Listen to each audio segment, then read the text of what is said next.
नमस्कार दोस्तों, स्वागत है आपका मेरे चैनल नो योर टेस्ट में, जो कि आपका अपना लैब टेस्ट गाइड है।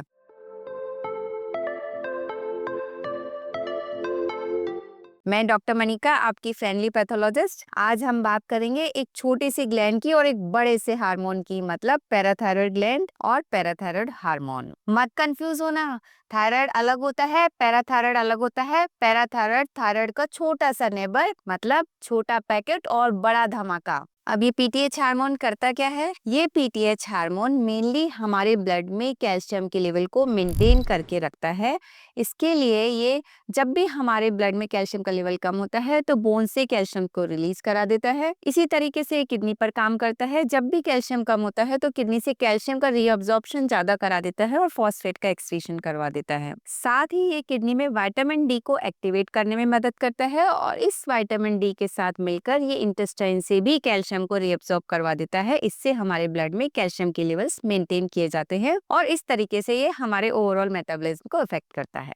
तो चलिए शुरू करते हैं इस पैराथायरॉयड हार्मोन की दुनिया की यात्रा। तो ये पैराथायरॉयड ग्लैंड होती कहाँ है और कैसी होती है? ये पैराथायरॉयड ग्लैंड हमारी थायराइड ग्रंथि के पीछे से छोटी छोटी चावल के दाने के बराबर की 4 ग्रंथियां होती हैं, जिनकी साइज होती है 5 mm और इनका वजन करीब 40 से 50 मिलीग्राम है और इनका काम होता है पैराथायरॉयड हार्मोन को सिक्रीट करना। और ये पैराथायरॉयड हार्मोन होता है कैल्शियम का आरबीआई गवर्नर। और ये पैराथायरॉयड हार्मोन किसी खाने से नहीं मिलता, बल्कि हमारी बॉडी से खुद बनाती है। जब भी हमारी बॉडी में कैल्शियम कम होता है और बॉडी चिल्लाती है कैल्शियम लाओ, तब ये पैराथायरॉयड हार्मोन सिक्रीट होता है। और फिर ये हार्मोन 3 जगह पे काम करता है। सबसे पहले ये बोन के अंदर जो स्टोर कैल्शियम होता है उसको ब्लड स्ट्रीम में भेजता है और बोन बोलती है ले जाओ ले जाओ। इसका सेकंड काम होता है किडनी पर। किडनी से ये कैल्शियम को रीअब्सॉर्ब करवाता है और फॉस्फेट का एक्सक्रीशन करवा देता है। तो किडनी भी बोलती है अरे भाई बचाओ बचाओ, कैल्शियम को बचाओ। साथ ही ये किडनी में विटामिन डी को एक्टिव फॉर्म में कन्वर्ट करने में मदद करता है और ये विटामिन डी के साथ मिलकर के इंटेस्टाइन पे काम करता है और वहां से भी कैल्शियम को रीअब्सॉर्ब करवाता है। अब ये पैराथायरॉयड हार्मोन के नॉर्मल लेवल होते हैं 10 to 65 पिकोग्राम पर ml, बट इसकी रेंज थोड़ी थोड़ी लैब के अकॉर्डिंग वेरी कर सकती है। तो आप जब भी रिपोर्ट देखें तो उसमें जो रेफरेंस रेंज लिखी हुई है उससे आपको हमेशा कंपेयर करना चाहिए कि आपकी रेंज इससे ऊपर जा रही है या नीचे जा रही है। अगर पैराथायरॉयड हार्मोन्स के लेवल 65 पिकोग्राम पर ml से ऊपर जा रहे हैं तो इसका मतलब ये हाइपर पैराथायरॉयडिज्म को इंडिकेट करता है। इसके साथ में हम कैल्शियम टेस्ट भी कराते हैं। अगर कैल्शियम के लेवल्स भी हाई हैं तो ये प्राइमरी हाइपर पैराथायरॉयडिज्म कहलाता है, जिसके अंदर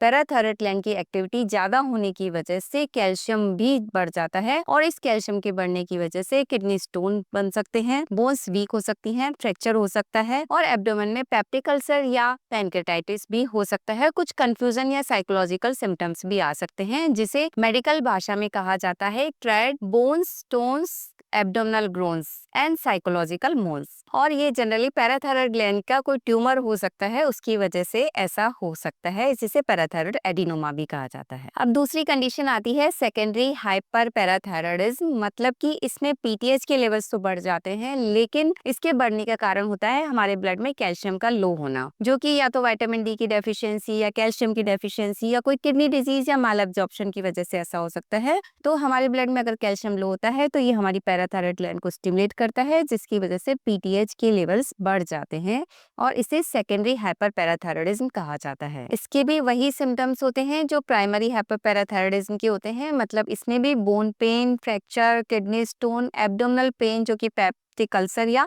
पैनक्रेटाइटिस की वजह से हो सकता है और कुछ साइकोलॉजिकल सिम्टम्स भी आ सकते हैं। इसके बाद में तीसरी कंडीशन आती है जिसमें हमारी पैराथायरॉयड ग्लैंड बहुत अंडर एक्टिव हो जाती है, मतलब उसका काम करना कम हो जाता है, जिसके कारण में हो सकता है कोई थायराइड ग्लैंड की सर्जरी हुई हो या कोई ऑटोइम्यून डिजीज हो, जिसकी वजह से काम करना कम कर देती है, कम पैराथायरॉयड हार्मोन सिक्रीट करती है और उसकी वजह से ब्लड में कैल्शियम लेवल्स भी कम हो जाते हैं। और हाइपोकैल्सीमिया हो जाने की वजह से हमारे मसल स्पाज्म आ सकते हैं, बाइटर या क्रैम्प्स आ सकते हैं और हमारे मुंह के आसपास या हाथ पैरों में हमें झंझनाहट महसूस हो सकती है और टिटनी जैसी कंडीशन आ सकती है, जिसमें हमारे हाथ में काफी ज्यादा स्पाज्म आ जाता है। चौथी कंडीशन होती है जब हमारे ब्लड में कैल्शियम के लेवल्स बढ़ जाते हैं, जो कि विटामिन डी के सप्लीमेंट्स या हाइपर कैल्सीमिया की वजह से या कुछ मेडिकल कंडीशंस में या कुछ मेडिकेशंस की वजह से हो सकता है। तो ये बढ़े हुए कैल्शियम हमारी पैराथायरॉयड ग्लैंड को सप्रेस कर देते हैं, जिसकी वजह से पीटीएच लो हो जाता है। इसे सेकेंडरी हाइपो पैराथायरॉयडिज्म कहा जाता है। इसमें भी हाइपोकैल्सीमिया वाले ही सिम्टम्स आते हैं। तो इस तरह फ्रेंड्स, कैल्शियम और पीटीएस दोनों की कॉम्बो रीडिंग के साथ ही हम एक परफेक्ट डायग्नोसिस बना सकते हैं। अब मैं आपको बताती हूँ कुछ रियल लाइफ एग्जांपल्स। ये है 35 साल की नीता जी, जिनका ऑफिस जॉब है और ये पूरे टाइम लैपटॉप लेकर के एसी में बैठी रहती हैं और सनलाइट बिल्कुल इनका जीरो। जब इन्होंने अपने टेस्ट कराए तो इनका कैल्शियम लो था और इनका पीटीएच हाई था। फिर इन्होंने डॉक्टर से सलाह ली, इनको विटामिन डी लेने की सलाह दी गई, साथ में इन्होंने अपना थोड़ा टाइम सनलाइट में बिताया और बैलेंस डाइट ली। अब ये बिल्कुल ठीक है।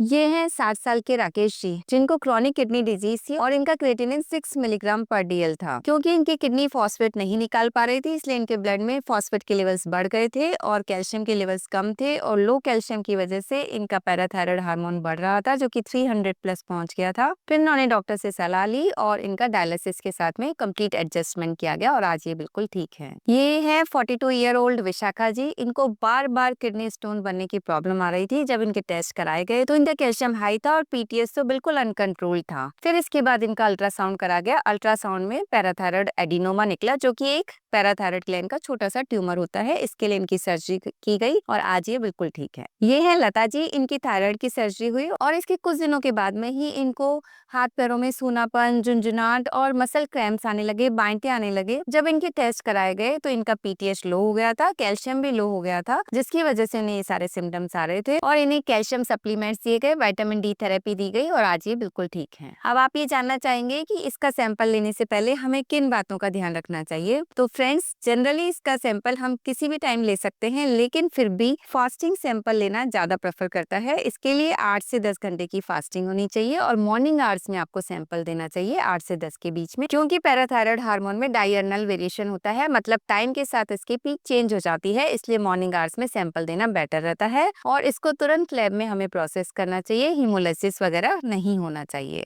इसका सैंपल लेने के बाद में इसका सीरम सेपरेट किया जाता है और इसके सीरम को हम फुली ऑटोमेटेड मशीन्स में रन करते हैं, जो कि CMIA मेथड, मतलब कि केमिल्यूमिनेसेंस माइक्रो पार्टिकल इम्यूनो एसिड पर बेस्ड होती हैं। उन मशीन्स में हम इनको रन करते हैं और इनकी वैल्यू क्वालिटी कंट्रोल से कंपेयर की जाती है। फिर हम पैथोलॉजिस्ट इसकी रिपोर्ट आउट करते हैं। अब आप ये जानना चाहेंगे कि इस पैराथायराइड हार्मोन को हमारी बॉडी में मेंटेन करने के लिए हमें क्या क्या लाइफस्टाइल टिप्स यूज करने चाहिए। सबसे इम्पोर्टेंट है, आपको कम से कम 15 से 20 मिनट की सनलाइट डेली लेनी चाहिए। साथ ही कैल्शियम रिच फूड जैसे कि दूध, दही, पनीर, रागी, एलमंड, ये सारी चीजें आपको खानी चाहिए। इसके साथ ही विटामिन डी रिच फूड्स जैसे कि फोर्टिफाइड मिल्क, एग यॉक, ये भी आप ले सकते हैं। इसके साथ ही फॉस्फेट रिच फूड जैसे कि कोला और जंक फूड्स आपको अवॉइड करने चाहिए और अपनी बोन स्ट्रेंथ को मेंटेन करने के लिए आपको डेली एक्सरसाइज जरूर करनी चाहिए और आपको रेगुलर विटामिन डी, कैल्शियम और पैराथायराइड हार्मोन का चेकअप जरूर कराना चाहिए। तो इस तरह से अपनी पैराथायराइड ग्लैंड को खुश रखने के लिए आपको